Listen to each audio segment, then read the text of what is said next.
Found all throughout the southeastern U.S., from North Carolina down to Florida, and as far west as Texas. Now these guys are only one of two alligator species found around the entire world.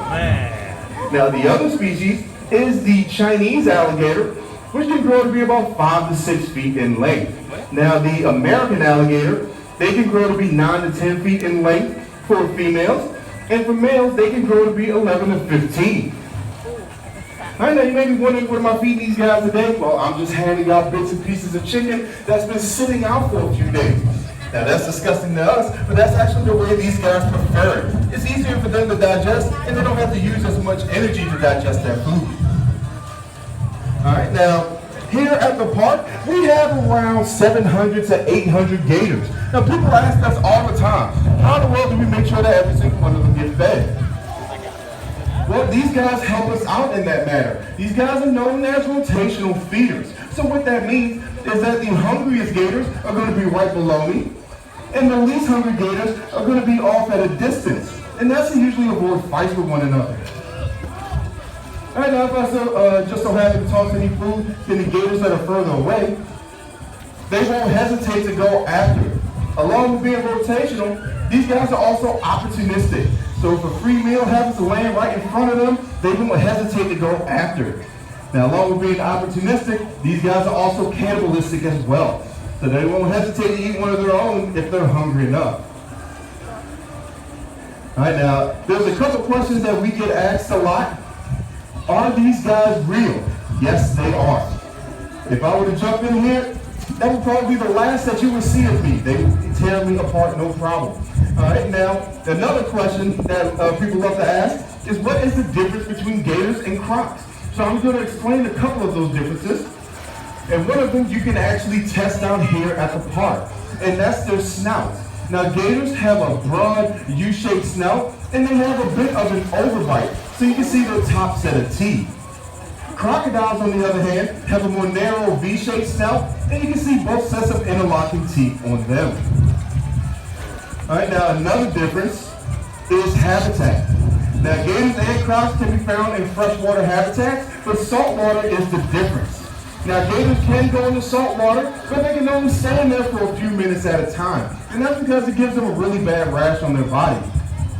All right, now crocodiles, they're actually a lot more tolerant of salt water than gators. And there's one species, the saltwater crocodile, which has been known to actually travel through oceans to find new lands.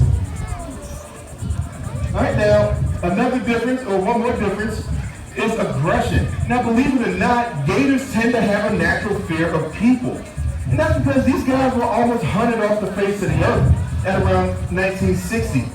All right, but since then, their population has made a miraculous recovery to where there's around 5 million gators that are currently out in the wild now.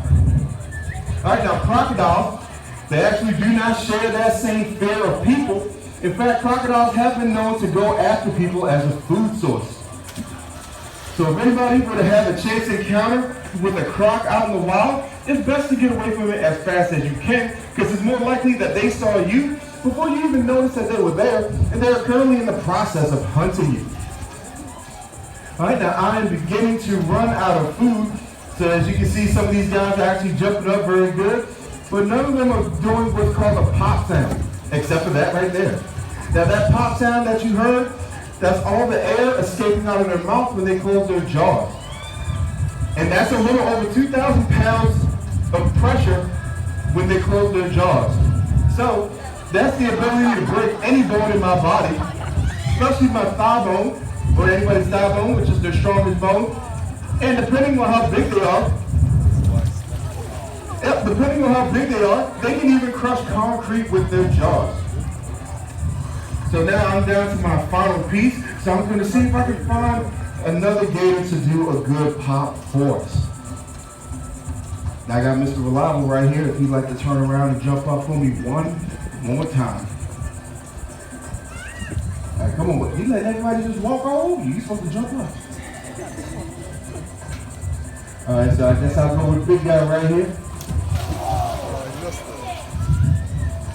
All right, so cat that kind of bounced off his mouth, but that's okay. Someone else will get that one eventually. Well, ladies and gentlemen, that will be the end of the show. I'm all out of